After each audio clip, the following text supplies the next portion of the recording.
Many have applauded this step of the Apex Bank as it is expected to help the Naira appreciate, lower import-induced inflation and protect foreign reserves as the shortage of Forex often leaves the local currency and the economy unprotected from possible fluctuations of oil prices. Barely 3 weeks into the new Forex policy, there are already attempts to circumvent it with reports of fraudulent activities by bank customers who pretend they need Forex, approach banks with airline tickets, and go back to cancel tickets after they have been given Forex.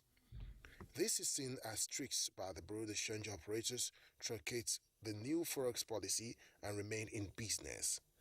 However, the CBN has warned that those who defraud the system will be punished with their bank accounts blocked and the banks flouting the rules will be sanctioned. Also, the Nigeria Interbank Settlement System is said to be working on an app that will enable the digitization of the process. How will the CBN enforce the new Forex policy, and what role is expected of key players to make the policy work? Guests on NTA's Good Morning Nigeria will discuss these and related issues shortly.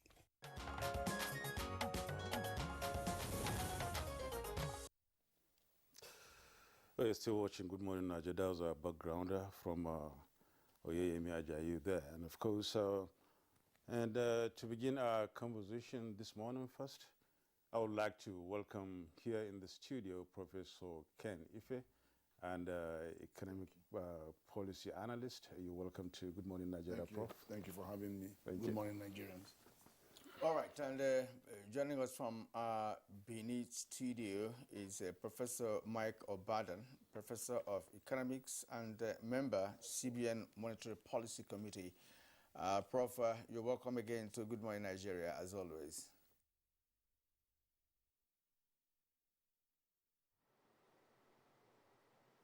And from the United Kingdom via Zoom is Dr. Bayo Olubami, President, Chairman of Council of Chartered Institute of Bankers of Nigeria. We thank you for joining us, Prof. Thank you very much. And from our Kaduna studio, we're also being joined by Shoaib Idris. Shoaib Idris is a financial analyst and former banker. Good morning and welcome to the program. Good morning and good morning, Nigerians. Thank you for having me. All right, gentlemen, let's get started and see what justice we can make to this very topic this morning, talking about update on CBN Forex policy. This was about 3 weeks ago. The CBN came hard and tough on Bureau de Change operators, and they really say it's not going to sell to them anymore foreign exchange for them to really sell to consumers. And that one has not really, didn't really go down well with BDCs or BDC operators and some other Nigerians. But all the same, the CBN said, you know, the commercial banks, you know, can now do the job as usual, and then they should open up, you know, sell points at all over the place so that people can access it as usual. Now, let's look at the update. Prof, what's your assessment of this policy or the implementation of this policy 3 weeks after? What's your take? What did you see? Anyway, first of all, I have to say that there are two core functions or two core mandates of central bank. One is to maintain financial system stability, which is not in question at the moment. The other one is to maintain price stability. And that function is being affected by what happened in the BDC. Is forex price, inflation, all those things that affect price is the core function. So what happened is that we are well within the mandate of the CBN to take whatever action that is necessary to protect its primary mandate. We're not talking about domestic system intervention, which is a secondary mandate. And I can't actually, so what was going on in the BDC touched very raw nerves. And I wasn't scared to see that the CBN governor was very angry and visibly shaken. because they touch the raw nerves of their core mandate. And I have to say this, that I'm not aware, anybody can correct me if I'm wrong, I'm not aware that there is any multilateral trade agreement or plurilateral or bilateral that places obligation on any central bank to fund Forex activities and import and export activities. I'm not aware of any, but I must be corrected if I'm wrong. So the patience of the CBN was overstretched, and so they had to take the action that they took. But there are many more things to those we will discuss over time. Basically, I was asking 3 weeks after the implementation. Right. 3 weeks is still early. It's still because early, it's still early because the jury is out on two things from my perspective. Time will tell who is the better of the two evils, the BDC and the commercial banks in the game that they play with our Forex. That's the time will tell. And the second thing, of course, is there are much more fundamental issues here about how we deal with this problem. We need to digitize this system to make it foolproof. But if until we get to that stage, the people are saying, BDCs, go and get your own foreign exchange. Go and is it the reason? Part of the reason why they were actually set up to do this in the first place was the failure of the commercial banks to be very, very inclusive in the disbursement of this money. So we now had to bring them in, and that third tier had a role to play, even though they're doing it so badly. But they have a role to play because with 41 million MSMEs, they were supposed to be nurtured, groomed, and in a position to build the base of our pyramid, to do it even better than the way the CBN was, the way the commercial banks were. So they have a role to play. It's all done so badly, but I hope that with the fullness of time, we will revisit how we engage them or some of them or the kind of systems that it needs a bit of time. But in the short run, which is just within 3 weeks, it is expected that the market will react. The market always reacts, and you expect the price to go up because there's still a huge gap between the Forex availability and the demand demand for Forex. The gap is still there. And then there's a big gap between the actual official exchange rate and what is going on in the black market. And the arbitrage opportunity still exists. And when you have arbitrage opportunity, as you would see, the people will still be tempted to do what they are doing. And the commercial banks cannot say that they are not doing the same thing that these guys are doing. They say that the CBN has more control over commercial bank activities than it has. All right. Let's bring in at this point Professor Mike Obadan, who's also part of the committee, a member of CBN Monetary Committee. You've listened to Professor Ife here, who has made a very critical point with respect to the new monetary policy, the new Forex policy of the Central Bank of Nigeria. As my colleague did ask earlier on, we are just 3 weeks into the implementation of this policy. What is your reaction as to what has been playing out since the commencement of the implementation of the new policy?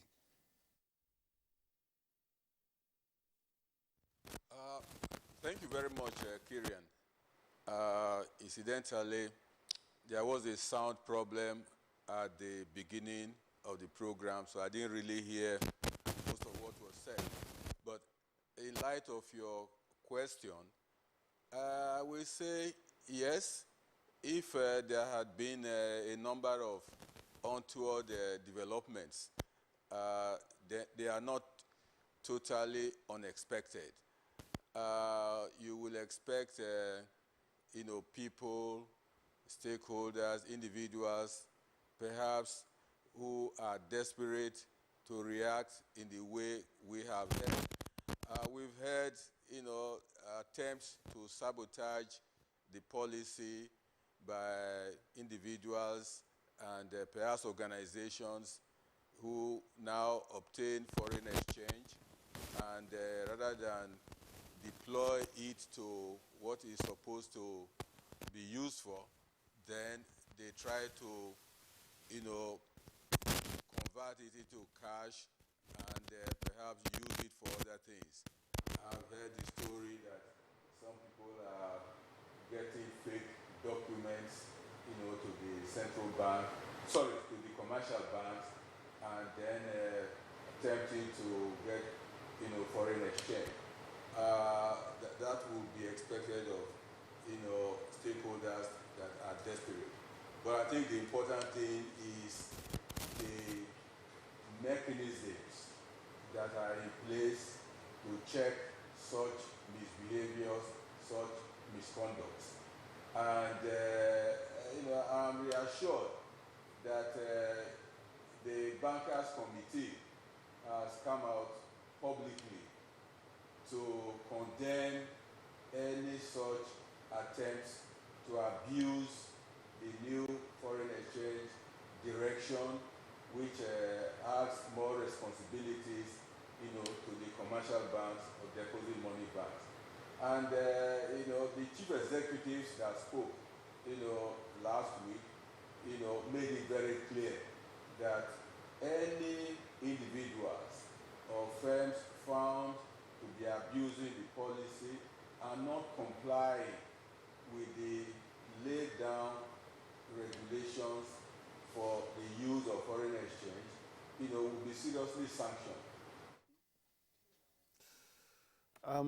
Thank you so much, Professor Mike Obaden. We'll come back to the studio here, still talking to you, Professor Ken Ife. Let's look at what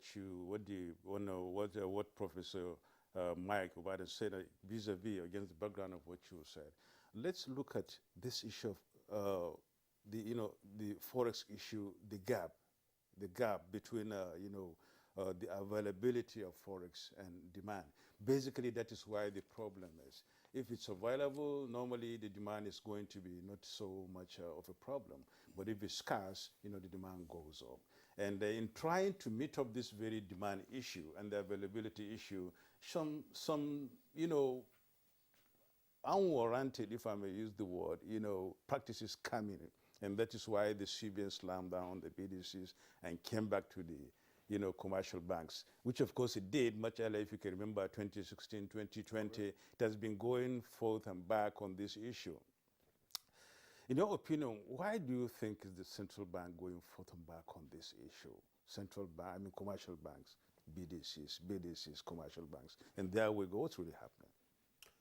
The thing is, in the end of the day, there is more demand for Forex than the Forex revenue that we are getting through the central banking systems. There may be more from on the private side of things, but officially. And as long as you have that big gap, so long would the incentive be for arbitrage. And private sector respond to incentives. Even people, individuals, so they all respond to incentives. You're probably going to hear more evidence on what commercial banks are doing right now. And they are not saints. So what happened was that the BDCs went overboard. And when you hear the charges that were being reeled out by the CBN governor, you can only sympathize with CBN. Because they touch the raw nerves of that is their core mandate. So we cannot be enjoying all the interventions that they are doing in every sector of our economy and doing really well, and then you have them fail on their primary mandate. So that's why they have zero tolerance for this. But that does not mean that the commercial banks should not join hands with the MFF, Microfinance Bank, to go and source funds. I know there are issues about remittances, and you saw how the battle has been on remittances. They block there and all the action by the CBN to ensure that they stop the abuse, let people have their money, and then decide where they're going to change it, So it tells you, it's very symptomatic of how the dynamics of it. Let the commercial banks also go and source Forex. I have been delivering lecture with Fidelity Bank and Lagos Business School and National NEPC, the Export Promotion Council, seeing them cultivate these small businesses and help them to export to raise revenue. Why are other banks not doing the same thing? They should all get out, go and energize that base and make sure you can help build the base of our economy to export and get money, get foreign exchange. and not jump from government banking and then TSA stop blocked it. They jumped into treasury bills, making the huge margin. They blocked it. They went into what do you call it, diaspora remittance, $26 billion. From there, get into the real business of banking and cultivate our economic base so that we can have prosperity. And not the banks posting huge profit and businesses are going bankrupt. And then you see all this kind of, we could do better. Yeah, this issue of banks, indicating that they have big profits, on an annual basis. Yet, as you rightly pointed out, in the background, there's no solid business foundation, which banks are, patronizing to come up to that. Now, let's get to Kaduna, where we have Shuaib Idris, financial analyst and former banker. You've listened to Professor Sife and, of course, Professor Badon air their views on the current implementation of the new CBN policy on Forex. Let's get your own take with respect to the fact that the CBN has commenced the practicalization of this new policy. What's your take? Once again, thank you for having me. I believe fundamentally the Central Bank of Nigeria took a wrong decision by saying we will not license additional BDCs and we will stop selling foreign exchange to Bureau de Change operators. To my mind, it is a wrong policy. It's a wrong prognosis of the problems and wrong actions. If you go to a doctor and you complain for headache or stomach ache and the doctor gives you, cough syrup, are you likely going to feel better? The answer is no. We have a fundamental lacuna in the pricing process of our dollars or foreign exchange. The moment you correct, that anomaly, every other issue of the hanky-panky that takes place in the selling, buying and selling of dollars or foreign exchange being allocated by the central bank will go away. If you have a bit of an interrogation of the various processes or periods that BDC operators have operated, first and foremost, we had a Foreign Exchange Act that used to prohibit trading of foreign exchange by anybody other than commercial banks. During the General Babangida regime and even prior to General Babangida's regime, we used to have, policemen and women running after these malams or aboki trading foreign exchange on the street of Kano or Lagos. Enter the era of the governor of Central Bank, late Abdul Qadir Ahmed, who decided to license, these guys to say, okay, let's legitimize this trade. And then we legitimized them, we began to give them license. Then came Professor Charles Soludo, who decided to say, let me begin to test the waters and make it a little easy for Nigerians to buy foreign exchange instead of having to go to a bank that may insist that you need to have an account with them before they deal with you or before they relate with you to sell foreign exchange. And then he now said, let's help Nigerians so that we make access to foreign exchange a little easy. Those of us who have children abroad, you need to pay for school fees, go to Bureau de Change. You are traveling, you need BTA, basic traveling allowance or business travel allowance, go to BTA, go to BDC. You need to go to hospital, go to BDC. The moment Charles Soludo did that and the pricing of the Naira to dollar was appropriate, were there hanky-panky, were there, malpractices associated with sale? The answer is no. Why is there malpractices today? Rent seeking. You have a situation where the street value of the dollar is about 500 naira. The central bank sells to the BDCs at 410 naira. There is, a margin of close to about 100 naira. Are the banks sent, as Professor Ken Ife has said? Certainly no. What we have succeeded in doing basically is transferring the malpractices from BDC to the banks. And it will continue, and there is no stoppage. The only way to stop this is appropriately price the dollar. Why should the Federal Republic of Nigeria subsidize my holidays if I need to go to United Kingdom on holidays? Instead of buying dollars at 510 naira, I'm going to be sold at 410 naira. Why should I be subsidized? If I choose to send my child to any part of the world to go to school, why should the Federal Republic of Nigeria subsidize me who has the opportunity to send my children to anywhere? We need to come back to the basics. The Central Bank of Nigeria needs to get its act right, appropriately price the foreign exchange. Once you do that, and I repeat, once you do that, all these malpractices will go away, and it will be better for the Central Bank of Nigeria to come back to its senses, sell these dollars at 490 naira or 95 naira to the BDCs, and allow the BDCs to sell at 500 naira or 505 naira to make the little margin they make. We have had periods where the BDCs did do well in that, and we were happy, everybody was happy. This policy will not last. If it is a mistake, Professor Charles Oludo has made that mistake to commence the sale of dollars to BDC. Yes, Ken Ife is right.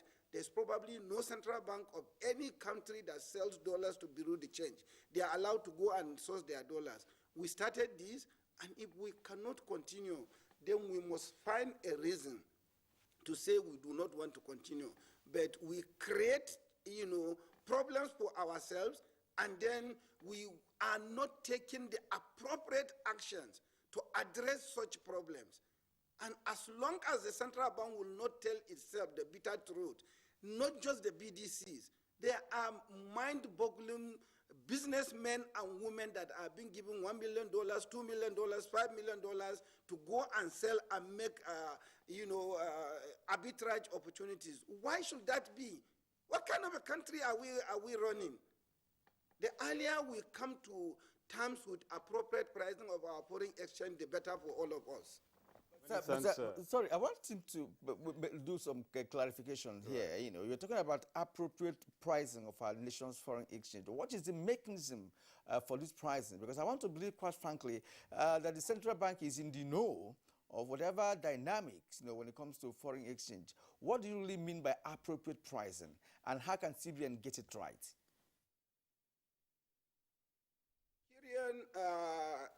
You sandwich me among professors, and I'm just a toddler. Professor Mike Obadan knows much more than I know on this subject matter, and he's a member of the MPC. Professor Ken Ife knows much more than this, but basically, Karian, from a kindergarten economics, there is a process of pricing foreign exchange. Purchasing power parity is one of those theories that we price foreign exchange. Ken Ife alluded to it tangentially, demand and supply. So did Yusuf, one of the anchors, tangentially, touch along that line. Demand and supply. If there is a fundamental gap between the demand and supply, prices will not necessarily be appropriate. However, market forces are the best determinant of value of any asset. So let market forces be allowed to determine the price of dollar in Nigeria. A situation where central bank operates 2, 3, or 4 multiple exchange rates, it only breeds corruption. My heart bleeds for this country. The local government, the state government don't have as much money as they wish to have to give our populist dividends of democracy. The dollars we are earning from oil are being sold at ridiculous rates. Why wouldn't there be rent seeking? So as long as central bank continues to do this kind of lopsided arrangement of multiple exchange rate, so will these abuses continue. And what the BDCs are doing is just a minute scale of what is happening in this market. Kirian and fellow discussant, let's ask ourselves the fundamental question. On the average, every month central bank sells $450 million to BDCs.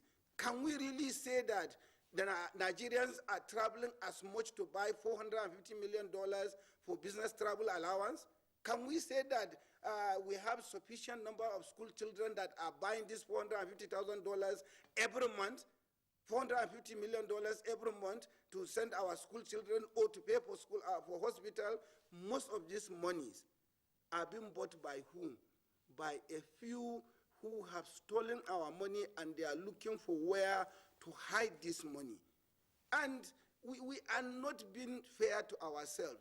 Taking this business to the central bank, you are only transferring this problem, and the same bank, the same commercial banks will not be able to manage this situation. I bet you there is no way, and I repeat, there is no way other than appropriate pricing of the exchange to avoid all these malpractices.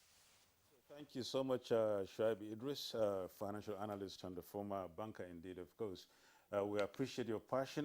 Dr. Bayo Olugbemi, President Chairman of Council, Chartered Institute of Bankers of Nigeria. Please, you've heard Shoaib there speaking really with some passion about how to make or how to get out of the woods in this regard. Do you share the same passion with him? If yes, why?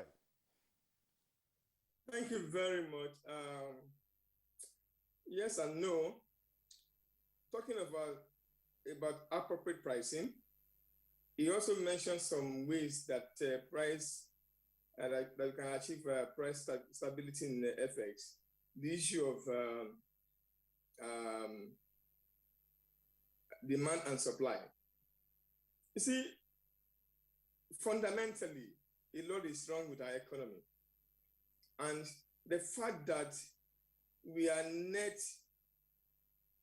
importers of goods and services is a major problem. In the 70s and the 80s, when our refineries were working very well, we were net exporters of refined products. And that means we had several sources of FX, and foreign exchange was available for anyone that cared to need them, either for school fees, either for export reasons and the rest. But today, we are net exporters of refined products. So the money that comes in, FX that comes in terms of crude oil, is also being filtered away, being used to fund refined fuel. So to a large extent, if we are able to fix our refinery, I'm looking at the real problems. It's not about what you use FX for. It's not just about arbitrage by the BDCs and the rest, but the fact remains that you don't have the large amount of FX that the country needs. In effect, your demand is much more than your supply. Then there will be deficit. So there will be an issue of how to spread it thin. There will be an issue of hoarding. There will be an issue of people wanting FX at all costs. But if supply outstrips demand, then definitely there will be appropriate pricing. So there's no way any CBN or our CBN rather can fix the price of FX vis-a-vis the naira and dollar that will be appropriate, so to say. And I think the new policy of CBN, taking away this BDC thing, to my mind, I think it is appropriate, and that's the right thing to do. And over time, operators of BDCs have been making us, so to say, because if you bought at 410 and you are selling at 500 or thereabout, that's a kill. 90 naira over 410, that's about 20%.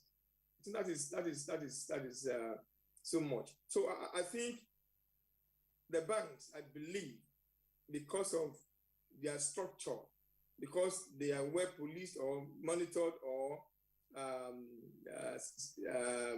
inspected by CBN, I think they would do far, far better than BDCs who are not required to put in so much documentation. Like banks today, if you want to get FX for PT and whatever, you have to fill Form A.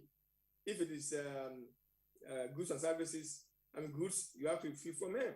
So for what we call visible and invisible imports, you have to fill forms, and there are proper and accurate and appropriate documentation, unlike the BDCs that are free for all, no documentation. So if any bank is playing games, playing pranks, it will be easy for the CBN or the people in authority to know. So I think the best thing that has been done now is what CBN has done. You can never say it's too late, but it's better late than never. For appropriate pricing that Alhaji Shoaib is talking about, I don't know how that would be possible given the fact of the structure of our FX as it is today. Still Okay. on you, Dr. White, just a minute, Okay, go ahead. Kieran.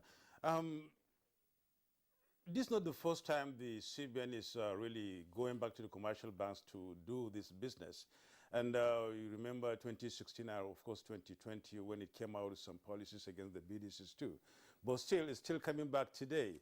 And the issue now is, are you confident that, or are you really sure, or are you really on the right track with the CBN by allowing the commercial banks to really have this assignment executed in spite of the fact that they failed in some other instances when the central bank had to really take up rather that mandate again back to the BDCs and now. I mean, this back and forth, and I asked Professor Ken this question. I didn't get the right answer. I don't know. I believe, like I said, the commercial banks are well structured and supervised by CBN. What I think is, if any of the commercial banks does anything against the rules of the game, such a commercial bank should be sanctioned. We should not paint every commercial bank with the same black brush. And I think that has been the bane of our society. When something goes wrong, get the culprit and deal with that culprit instead of blaming everybody for what one person or one organization has done wrong.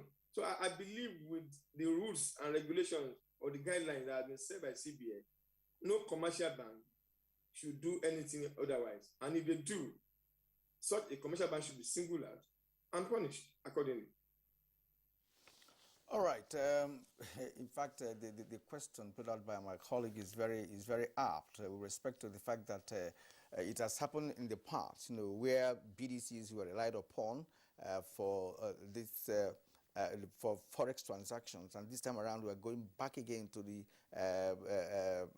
commercial banks. And again, we are beginning to see some ploys, by some banks, that people are still getting this Forex through the back, the BDCs are still getting this Forex through the back doors, using the structure of the bank and whatever format that's been put in place to enable individuals who genuinely need this Forex get from the bank.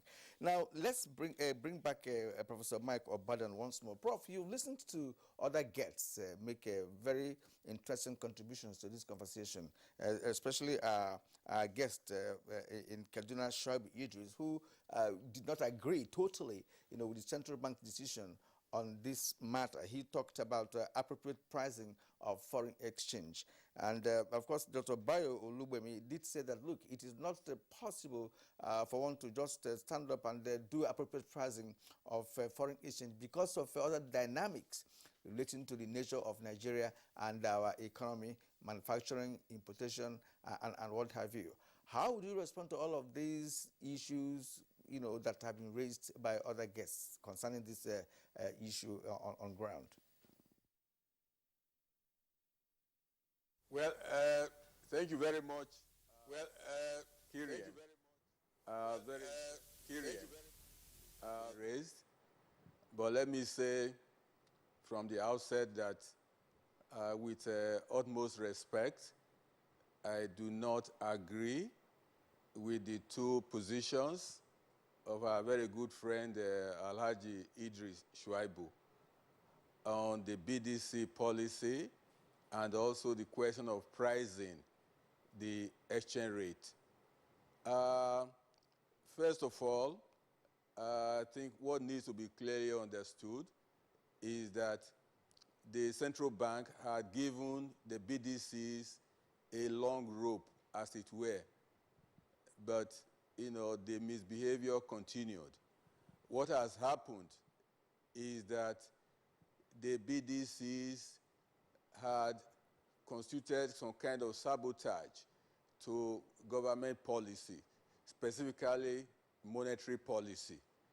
The BDCs were set up as a quasi-official, market to support, in the accomplishment of the central bank's objectives of making foreign exchange easily available to small, users, selling foreign exchange to them $5,000 and below.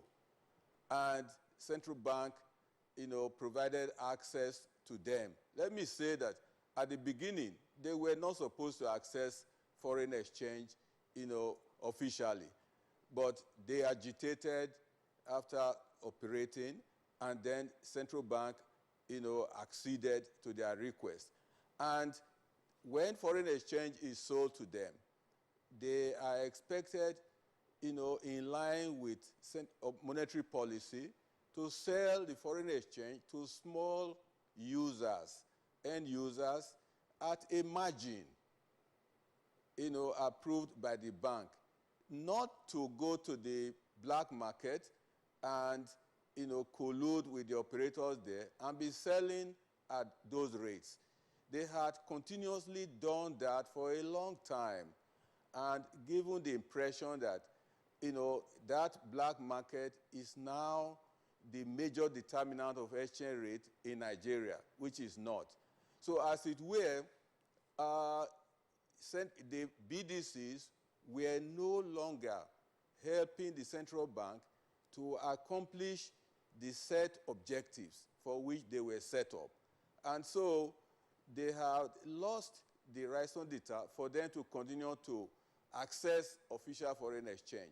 Well, yes, he said perhaps the commercial banks might also engage in the kind of sharp practices which they had been engaged in, for which they had been sanctioned.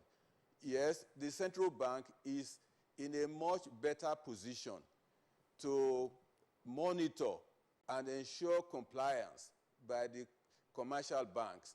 There are only 24 of them, or 26, and they have branches. Whereas you had nearly 6,000, bureau d'echange operators. So as it were, the policy decision that have been taken is the best under the present circumstances.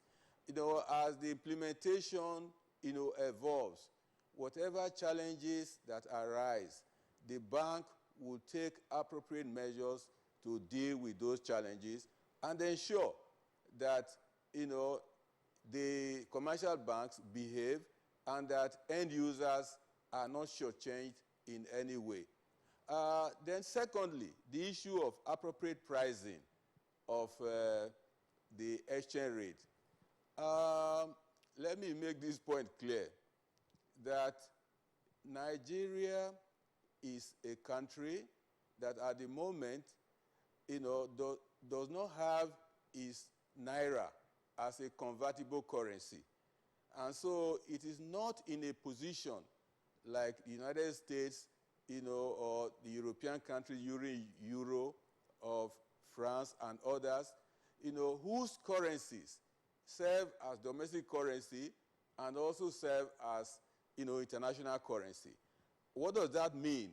It means that Nigeria as a country, like other developing countries, must earn foreign exchange from exporting goods and services, and also by attracting capital inflows.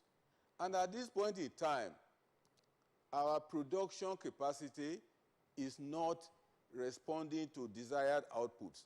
We are not producing enough. We are not exporting enough. And so foreign exchange earnings is very limited.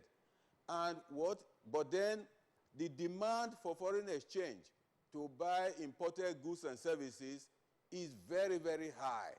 So you have a very big imbalance. We have low foreign exchange earning capacity. We have low volume of external reserves that can support the exchange rate.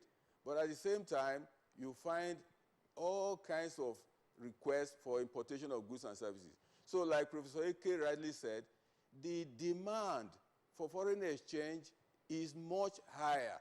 Let me give you some statistics. In the first half of 2021, the total outflows of foreign exchange from the country was over $17 billion.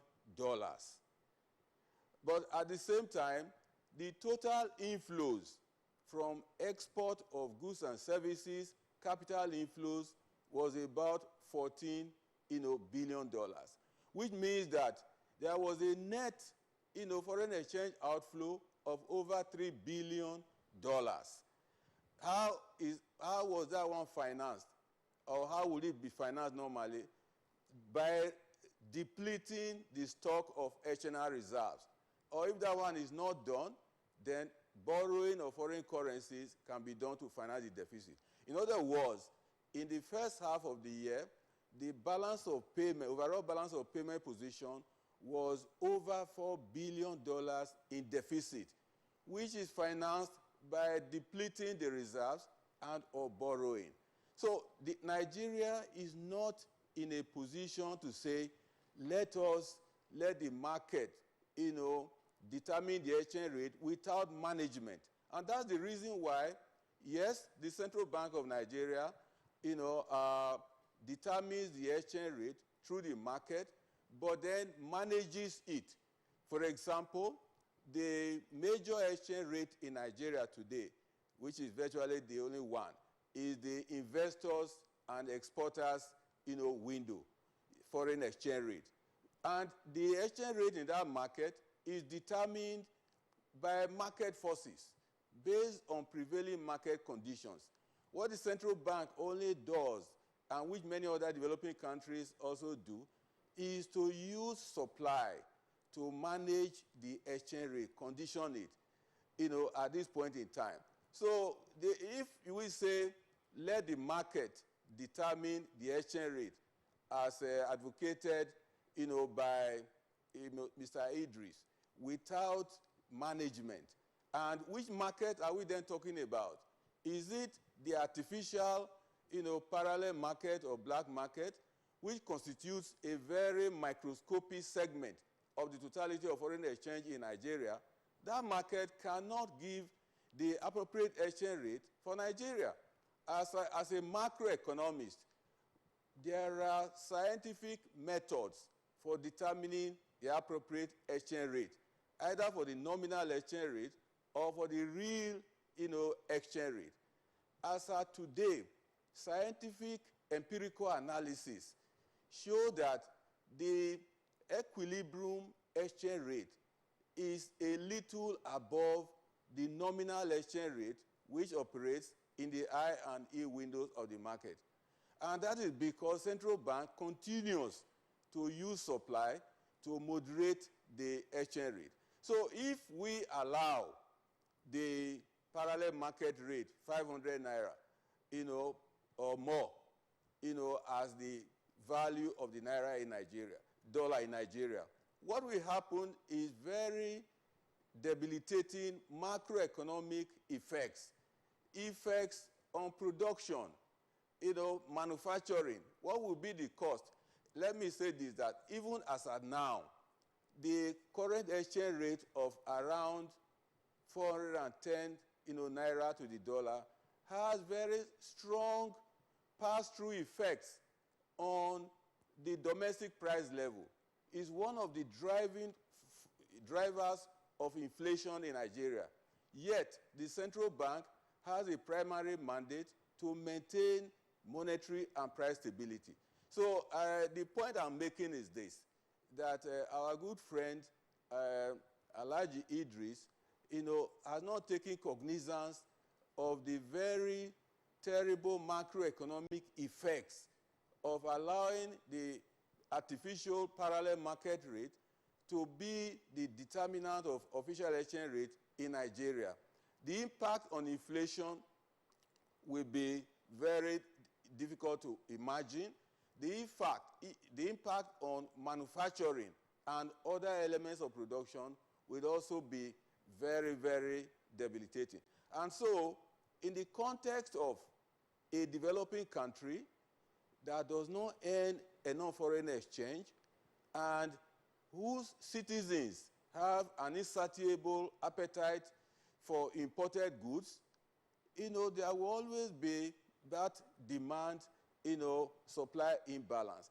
And so, central bank has a responsibility to properly manage the exchange rate. So overall, I do not support the position that parallel market rate should be the determinant of the exchange rate in Nigeria.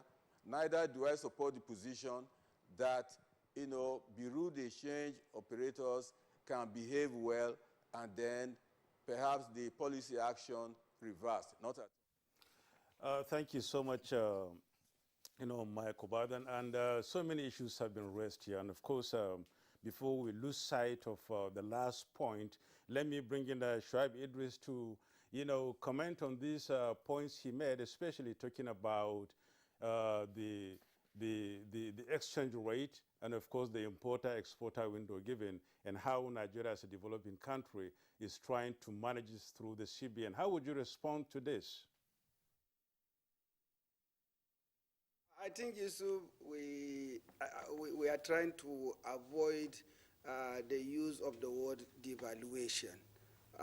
If there is need to devalue the naira, for heaven's sake, I think we should just swallow the bitter pills. If somebody is ill and there is need for him or her to take Nivaquine, you have to take it, you just take it and move on. Yes, the street or the black market price cannot be a determinant of our exchange rate. No two way about it. I did allude to the fact that purchasing power parity is one of those theories that we use in determination of appropriate exchange rate. Certainly, that is correct. But the point I'm trying to all of us to appreciate and to understand is central bank, in its efforts to achieve price stability, has taken certain actions. Some of those actions, they were right. Fundamentally, you cannot fault them. But the consequences of those actions have been rather a bit somewhat negative. I give you just maybe one or two. There was intervention in agriculture. Almost 800 billion naira was given as anchor borrower scheme loans. Who took this money? When, before anchor borrower scheme was initiated, what was the price of a bag of rice? After 800 billion naira was purportedly put in agriculture, what is the price of a bag of rice? The point I'm trying to make is there was pumping of money into the system, which tends to somewhat distort the price stability, and then which then affects the exchange rate. Again, my elder brother and our dad, Professor Mike Obadan, sir, appreciate what we are saying. Are the commercial bankers not Nigerians?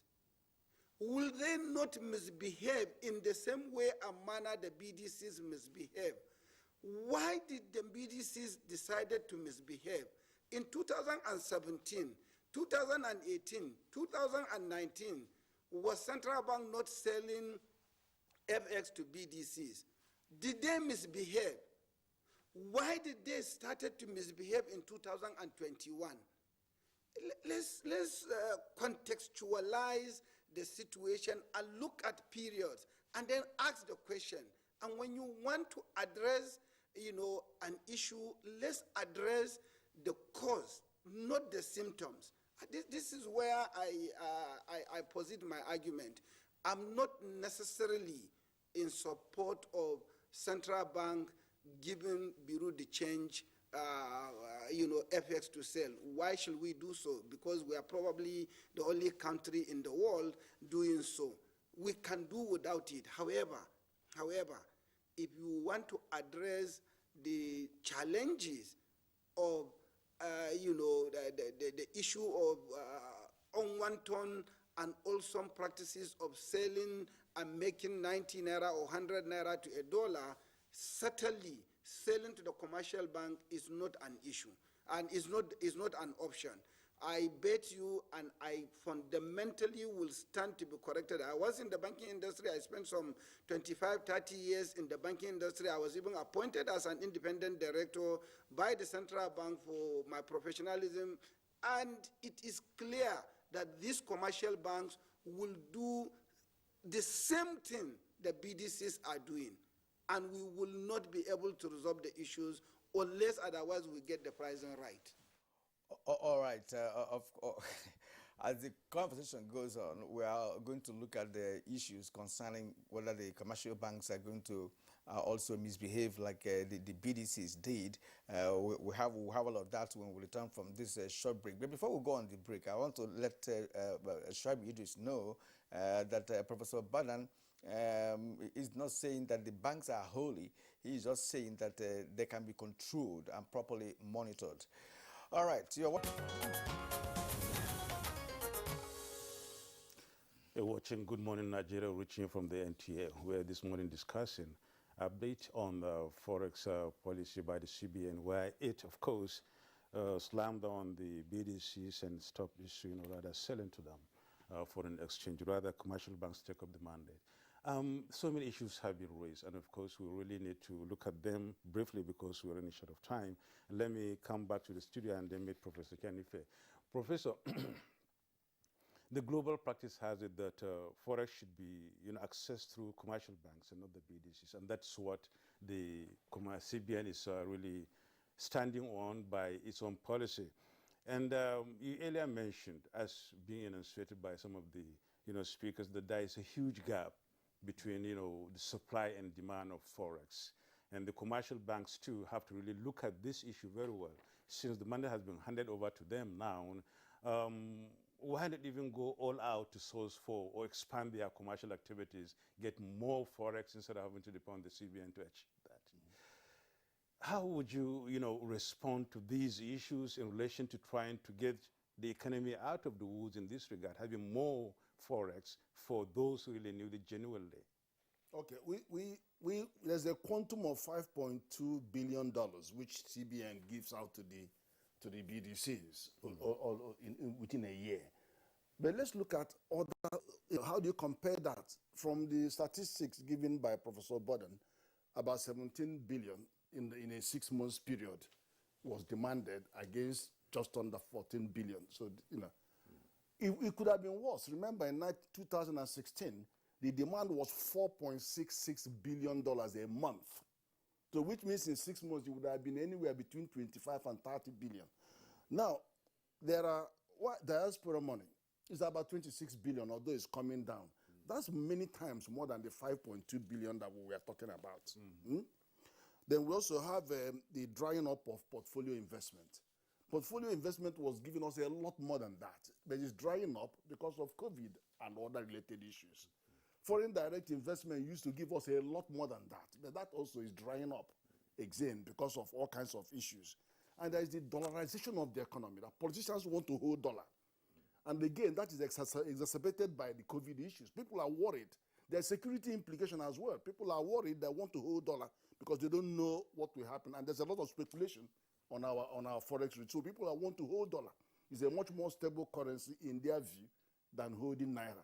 So that pressure is there. Then excess crude account. If we are currently selling crude at over $72 compared to the benchmark. So that differential should be accruing to the reserves. But I can find them because a lot of it is being burnt in importing refined products. And then, of course, you also have the subsidy issues. So there are many sources.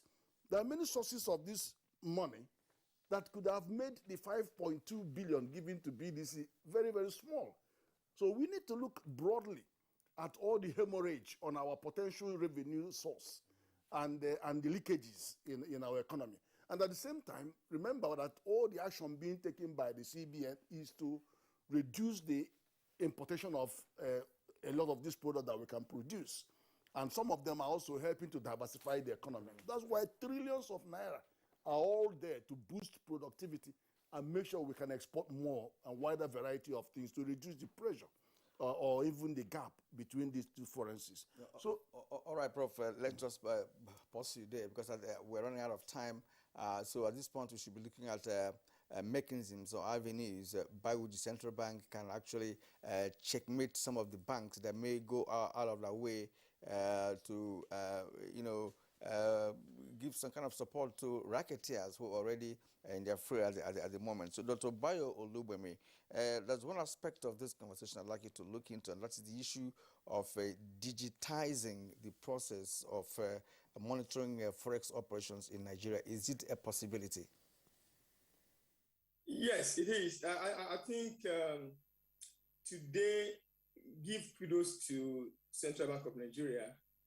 Unlike those days that you find the banking supervision department having to go physically all the time to all the banks to inspect their books and their check records. Today, they have what they call, if I'm correct, online supervision. It's called offsite. Yeah, we have on-site and off-site. Today, in the past 1 year or so, CBN has actually not opened its offices because of COVID. Yet they are working.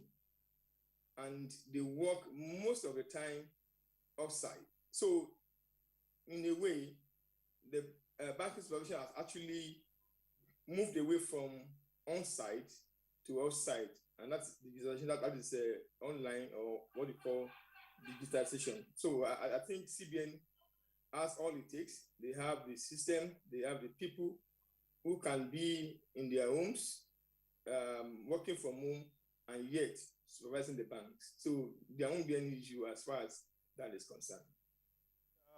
Let's go over to Professor, Mike, and then hear his views about this. I'm just going to throw in this against the background of the need for sanctions and deterrence against, wrongdoers.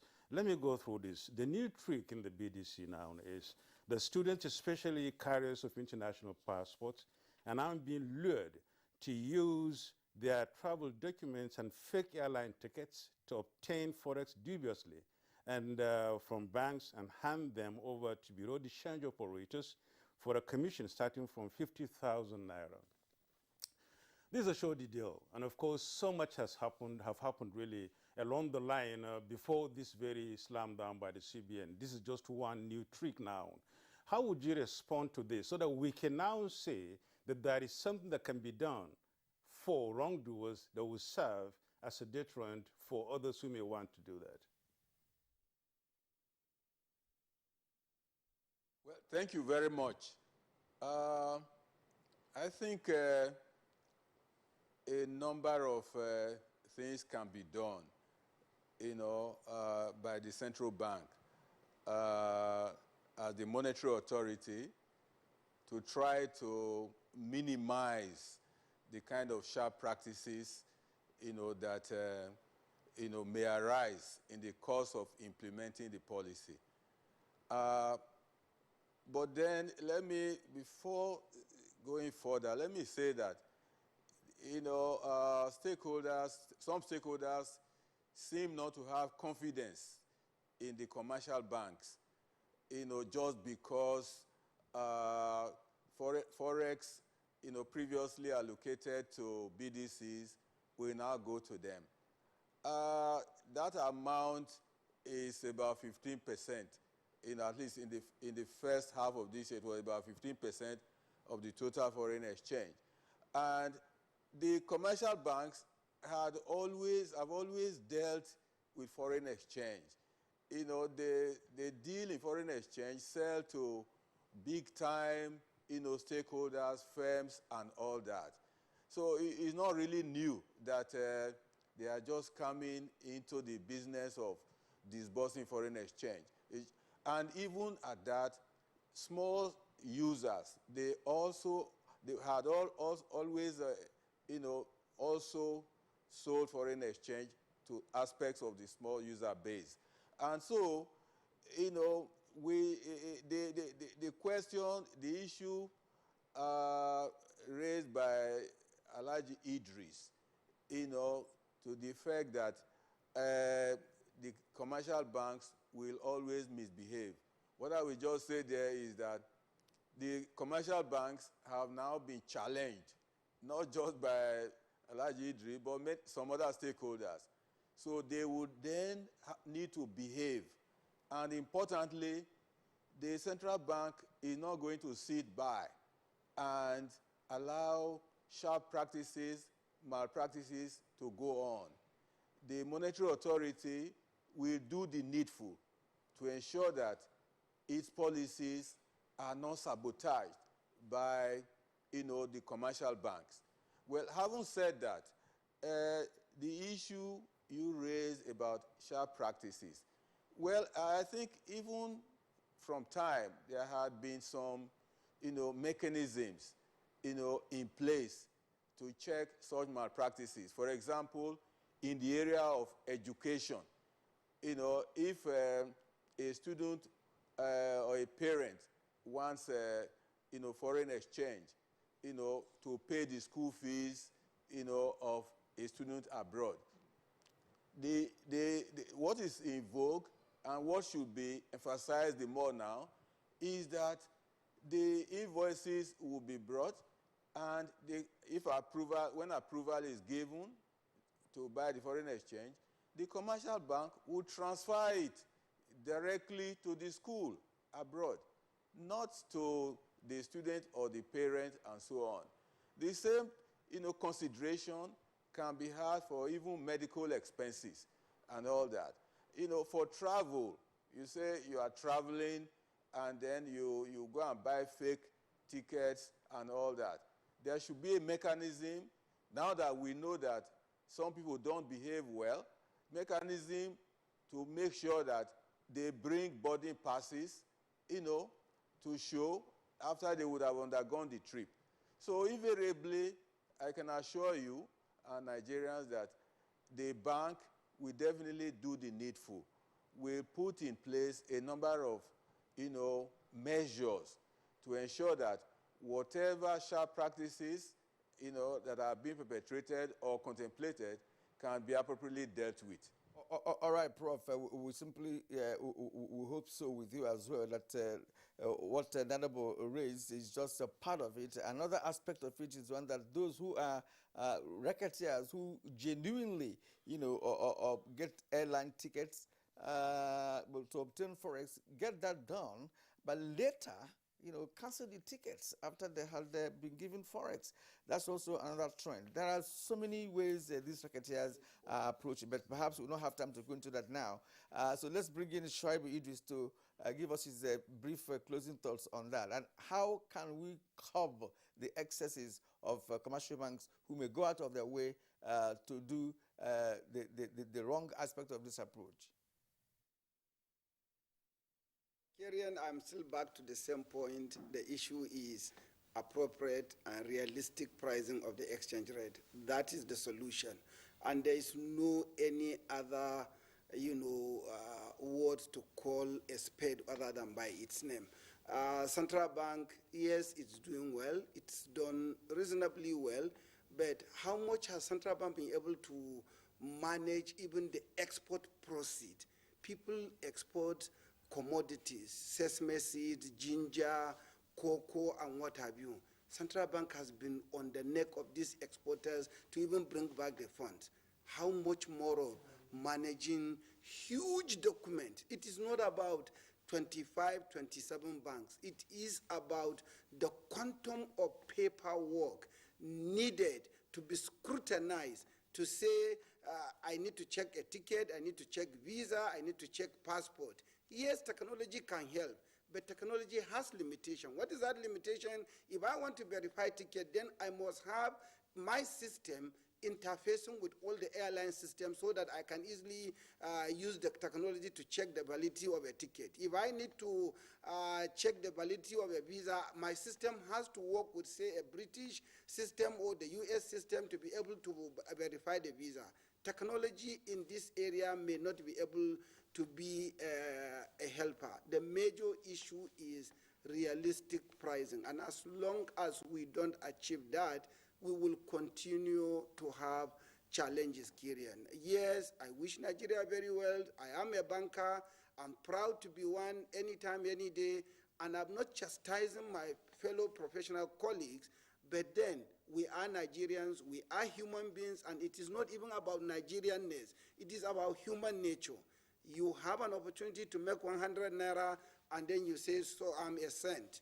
I'm not going to make 100 naira. I would rather make 5 naira or 10 naira. Come on.